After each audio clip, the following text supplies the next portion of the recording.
Hello दोस्तों। ये मैं एक वीडियो रिकॉर्ड कर रहा हूँ क्योंकि मेरे पास काफ़ी सारे डीएम्स आए हुए हैं। इस साल मेरा सिलेक्शन हुआ है आरआरबी पीओ में, जिसे स्किल वन ऑफिसर भी कहा जाता है। अब डीएम ये आ रहे हैं कि आपने कहाँ से पढ़ाई की, कैसे पढ़ाई की, इस सब के रिगार्डिंग अब मैं बात करूँगा आपसे। ये मेरा स्कोर कार्ड है, पहले दिखा देता हूँ। ये मेरा नाम गोयल, मैंने नाम छुपा दिया है। ये रोल नंबर, रजिस्ट्रेशन नंबर। ये 28 दिसंबर को एग्ज़ाम हुआ था। कैटेगरी छुपा दिया मैंने। स्टेट में यूपी से। रीजनिंग में मैंने 40 क्वेश्चन का मतलब एग्ज़ाम हुआ, जिसमें से 17.25 मेरे मतलब सही हुए। इसमें मेरे 3 गलत हुए क्वेश्चन। कंप्यूटर में 24 क्वेश्चन किए थे, ठीक है। इसमें मुझे मतलब मैंने वो निकालने का कोशिश की कैसे निकालना, लेकिन वो हुआ नहीं मुझसे। जीएम मैंने 24 क्वेश्चन किए थे। इसमें शायद 6-7 के आसपास गलत हुए हैं, क्योंकि 15 एक 16, 8.75 डिवाइड बाई 1.25, तो ये हो जाएंगे 2-4। हाँ, करीब 7 क्वेश्चन के आसपास गलत हुए हैं। 7 क्वेश्चन, ठीक है। इंग्लिश में मैंने 34 किए थे, जिसमें से 4 रॉन्ग हुए हैं। ये 29 आए हैं। क्वांट में मैंने शायद 20 या 21 किए थे, जिसमें से 70.5 आए हैं, ठीक है। टोटल में 96.31 बनी है, जो कि इससे 23 पॉइंट समथिंग ऊपर हैं। इसके बाद मेरा इंटरव्यू हुआ था, जहाँ पे मुझे 52.52 मतलब टोटल स्कोर आया। तो 96.31 तो ये थे, और इंटरव्यू मुझे 70 नंबर मिले, जिससे कि 52.52 आए हैं। और मैंने अनरिजर्व के जनरल कैटेगरी से क्वालिफाई किया है। अब चलिए हम जानते हैं कि कैसे मैंने प्रिपरेशन किया। ये मेरा फर्स्ट अटेम्प्ट था, मैंने फर्स्ट में ही इसको निकाला है, ठीक है। अब जैसे देखिए, सबसे पहले तो आप किसी भी टीचर से पढ़ें, कोई भी टीचर बेकार नहीं होता, ठीक है। आप बस ये दिक्कत ये है कि किसी टीचर के साथ हमारी बॉन्डिंग बैठती है और किसी टीचर के साथ हमारी बॉन्डिंग नहीं बैठती, ठीक है। अब मैं यहाँ पे अभी टीचर्स का नाम तो लूँगा नहीं, लेकिन मैं आपको तरीका बताऊँगा कि आपको पढ़ना कैसे, सब्जेक्ट को कैसे पढ़ना है, ठीक है। तो सबसे पहले मैं चालू करता हूँ जिसमें सबसे ज़्यादा दिक्कत आती है लड़कियों को, वो है मैथ। वैसे काफ़ी अच्छी होती है, लेकिन लड़कियों को दिक्कत आ जाती है इसमें। ज़्यादातर लड़कों का मैथ काफ़ी स्ट्रॉन्ग होता है, मैथ और रीजनिंग। रीजनिंग तो सबका ही स्ट्रॉन्ग होता है, लेकिन मैथ में ज़्यादा दिक्कत आती है। तो मैथ में देखिए, सबसे पहले मैंने क्या किया था। अच्छा, मैं एक चीज़ और बता दूँ, जो मैं 12th की थी वो मैंने पीसीएम से की थी, फिजिक्स केमिस्ट्री मैथ। और इसमें मैथ में 33 नंबर आए थे आउट ऑफ 100, जो कि बिल्कुल पासिंग मार्क्स ही हैं। 33 पे ही पास हुए हैं। तो आप समझ सकते हैं मैथ कैसी रही होगी। तो अब ये स्कोर कार्ड में आप देख सकते हैं मैथ में क्या हाल है। मैथ काफ़ी अच्छी हो गई है, ठीक है। तो इसमें मैंने क्या किया था, मैं देखिए सबसे पहले बताऊँ, मैं कई टीचर्स से पढ़ा, काफ़ी अच्छी अच्छी फैकल्टी से, लेकिन मेरी कुछ बॉन्डिंग सही नहीं बैठी। तो मैंने 2-3 महीने उस चीज़ में निकाल दिए कि सब्जेक्ट को मतलब कैसे पढ़ा जाए। फिर उसके बाद मैं एक बहुत ही अच्छे इंडस्ट्री के टीचर उनके पास गया। वहाँ पे उन्होंने एक बात कही थी कि रिवीजन आप जितना भी करेंगे ना,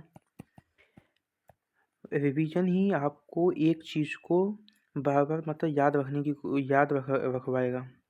जैसे अगर आप ए पढ़ रहे हैं, ए के बाद बी, सी और डी पढ़ रहे हैं, तो अगर आप इससे आगे जाते जाएंगे तो ए को भूल जाएंगे। लेकिन अगर आप ए, बी, सी, डी इसको दोबारा पढ़ेंगे तो ये ही आपको अच्छे से याद हो जाएगा, ठीक है ना। तो सबसे पहले उन्होंने कहा था रिवीजन। अब देखिए, स्पीड मैथ में तो दिक्कत आती नहीं है ज़्यादातर। स्पीड मैथ तो सबका ठीक होता है, उसमें खाली स्पीड का गेम है। वो मैं आपको बताऊंगा अगली वीडियो में, स्पीड वगैरह कैसे करनी है, ठीक है।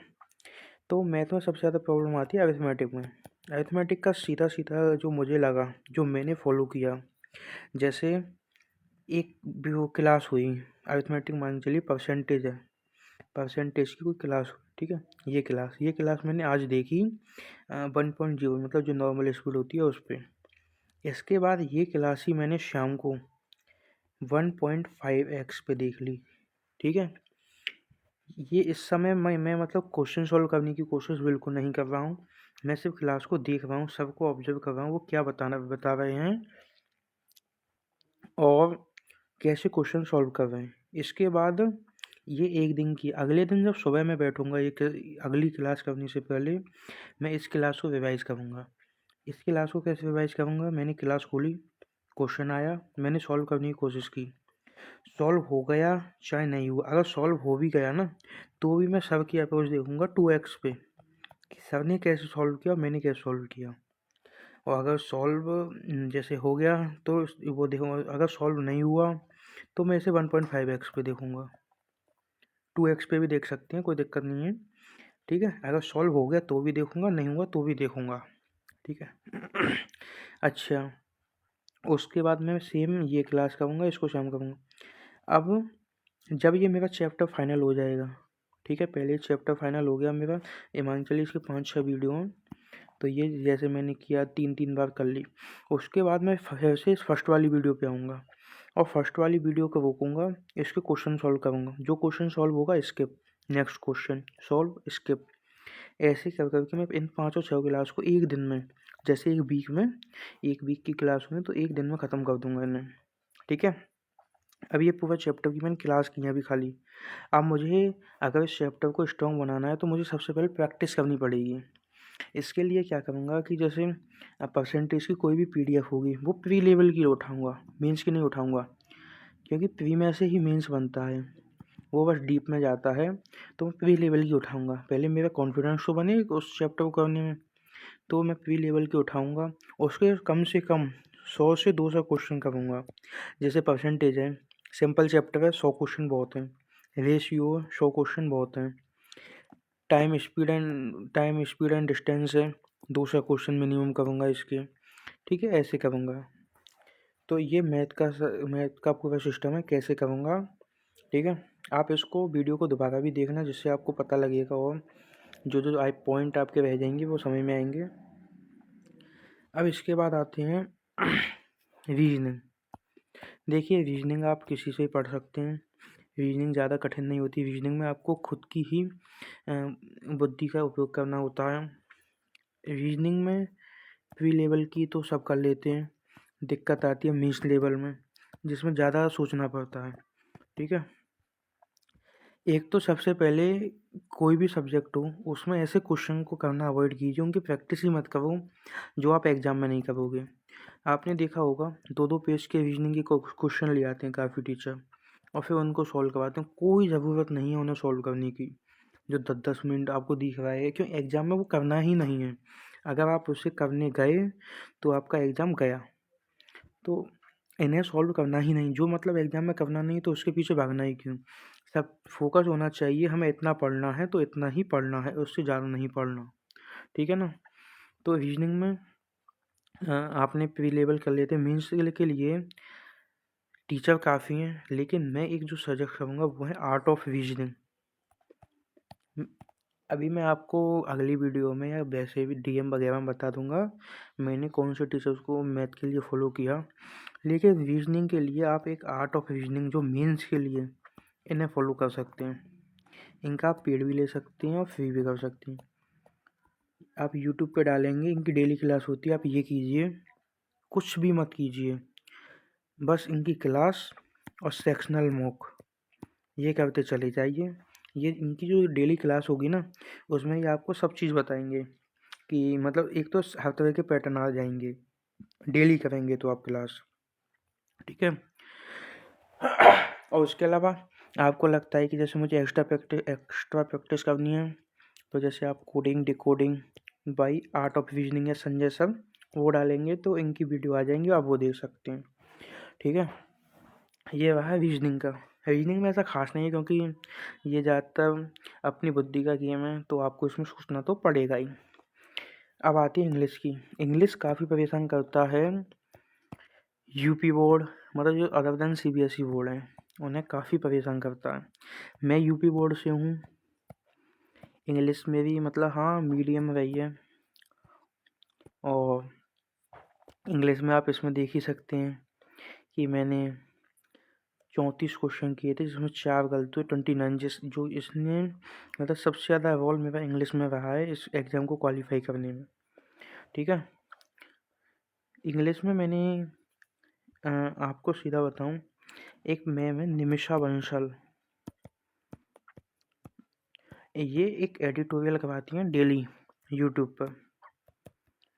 आप डेली वो एडिटोरियल कर लो बस।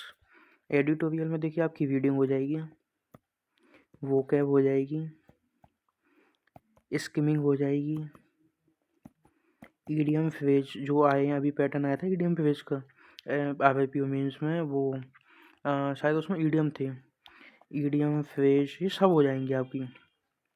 ठीक है, उसके बाद अगर आप इनका पेड वर्जन ले सकते हैं तो वो ले लें, वो सोने पे सुहागा।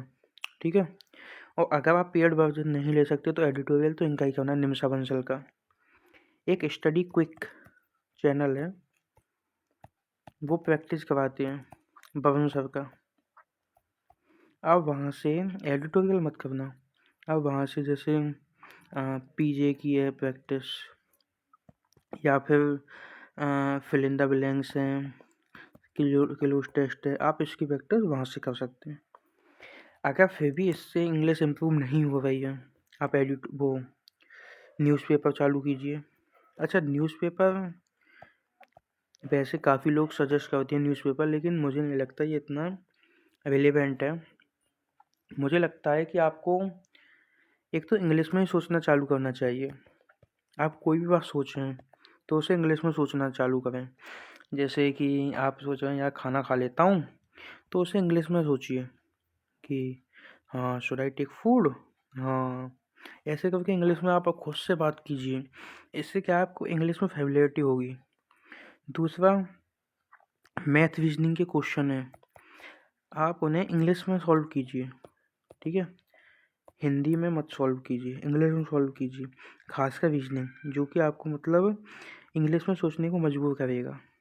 ठीक है, इंग्लिश में अगर आप सोचना वगैरह चालू करेंगे, खुद से बात करेंगे, आप इंग्लिश में न्यूज़पेपर ही पढ़ सकते हैं, लेकिन इंग्लिश में पॉडकास्ट देखिए।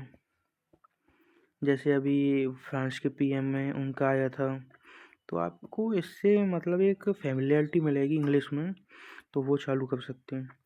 मैं तो इंग्लिश के लिए सिर्फ निमिषा मैम का एडिटोरियल और पेड वर्जन, ये भी मैंने अभी एग्ज़ाम से 3 से 4 महीने पहले छोड़ दिया था।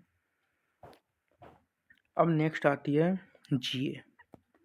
देखिए, GA में एक सबसे बड़ी जो दिक्कत है ना, लोग चाहते हैं कि मैं ये भी याद कर लूँ, मैं ये भी याद कर लूँ, मैं ये भी याद कर लूँ।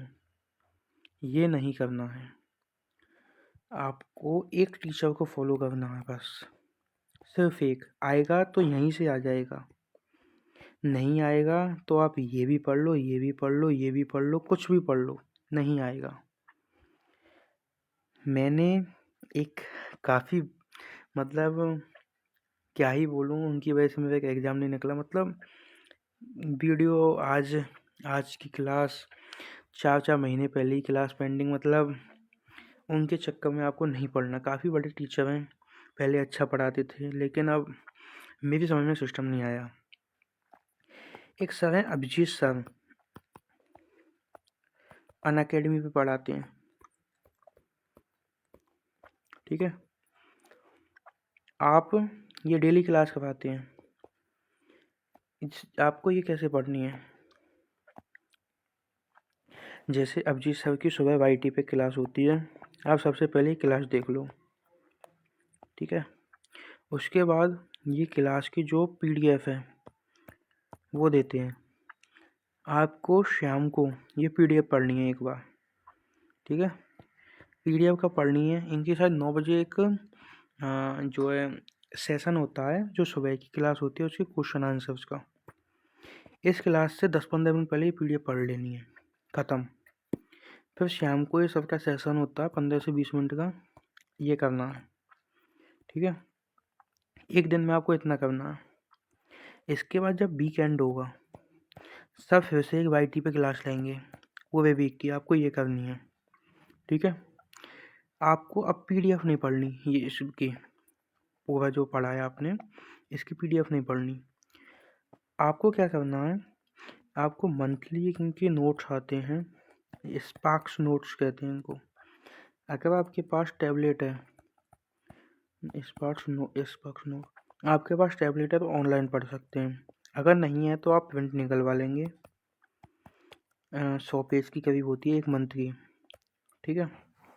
इतने 100 रुपये की आपकी बन जाएगी हर मंथली। आप वो निकलवाइए। जो आपको वीक है ना, इसमें स्पार्क्स नोट्स पढ़नी है, ये क्लास की PDF नहीं पढ़नी। ये मतलब मंथली सब दे, वो वीकली भी देते हैं स्पार्क्स नोट, ये पढ़नी है आपको। और फिर जब एग्ज़ाम आए ना, एग्ज़ाम जैसे आपको पता है आपका वो मतलब प्री हो गया, अब मेंस होना। मेंस से पहले आपको 3 से 4 बार ये स्पार्क्स नोट ख़त्म कर देने हैं। ये अगर आपने अच्छा, एक और चीज़ है, आपकी बार एग्ज़ाम में वो ज़्यादा पूछे, जैसे हेडक्वार्टर कहाँ है, जैसे RRPO में पूछा था वाडा का हेडक्वार्टर कहाँ है, या फिर PM पूछे हैं। तो जितने भी मिसलेनियस टाइप के क्वेश्चन है ना, ये इसमें नीचे सब देते हैं, तो वहाँ से कवर हो जाएंगे। आपको स्पार्क्स नोट पढ़ेंगे, इससे काफ़ी हेल्प होगी। सब फ्री है टोटल, एक भी पैसा नहीं देना है आपको, जो मैंने बताया, ठीक है। आप ये कर लें। बाकी मैथ का टीचर कोई भी गंदा नहीं है, आप जिससे पढ़ रहे हैं उससे कंटिन्यू कर सकते हैं। मेरा सोर्स मैं आपको बता दूंगा, और स्पीड मैथ के लिए भी मैं आगे बात कर लूँगा। और अभी आप पढ़िए। मेरा मानना ये है कि आप अभी मॉक के पीछे मत पढ़िए। आपको पहले आए तो सही, आपका पहले सिलेबस तो कवर हो। आप अभी से मॉक के पीछे पड़ जाएंगे तो आप अभी हमारा सबसे ज़रूरी काम है कॉन्फिडेंस बनाए रखना, पढ़ाई में मन लगाए रखना। पढ़ाई में मन ही नहीं लगेगा जब नहीं यहाँ नंबर कम आएंगे तो। आप जैसे अगस्त में मेरे हिसाब से एग्ज़ाम है, जैसे मैं मान के चलता हूँ 1 अगस्त को एग्ज़ाम है, ठीक है। तो आप 1 जुलाई से मॉक देना चालू कीजिए। मॉक कैसे देना वो मैं सब आगे बताऊंगा, लेकिन अभी आपको मॉक नहीं देना है बिल्कुल। अभी सिर्फ आप ये मतलब क्लास कीजिए, फाउंडेशन पहले क्लियर कीजिए टोटल, ठीक है। एक बार फाउंडेशन हो जाएगा, स्पीड वगैरह सब बन ही जाएगी। और एक बार आए तो सही, हमें ABCD आए तो सही, तभी तो हम लाइन लिख पाएंगे। अभी ABCD Z तक आप पहुँचे नहीं और आ गया जेब्रा लिखना है, तो आप कैसे लिखेंगे। तो सबसे पहले आप ABCD पढ़िए, तब मॉक वगैरह दीजिए। GA डेली पढ़ते रहिए, ले नहीं तो ये लास्ट में हाथी बन जाएगा, फिर समझ में नहीं आने का भाई, ठीक है। अब मैं आपको नेक्स्ट वीडियो में बताऊंगा, और स्पीड मैथ वगैरह के एक सब्जेक्ट का अभी, क्योंकि डॉक्यूमेंट्स भी रेडी कर रहा हूँ मैं अपनी मीन्स ज्वाइनिंग के लिए, DB के लिए, तो इससे कम टाइम कम है। अभी आप ये फॉलो कीजिए और रिजल्ट ज़रूर आएगा। Thank you so much for coming. Subscribe भी कीजिए। धन्यवाद।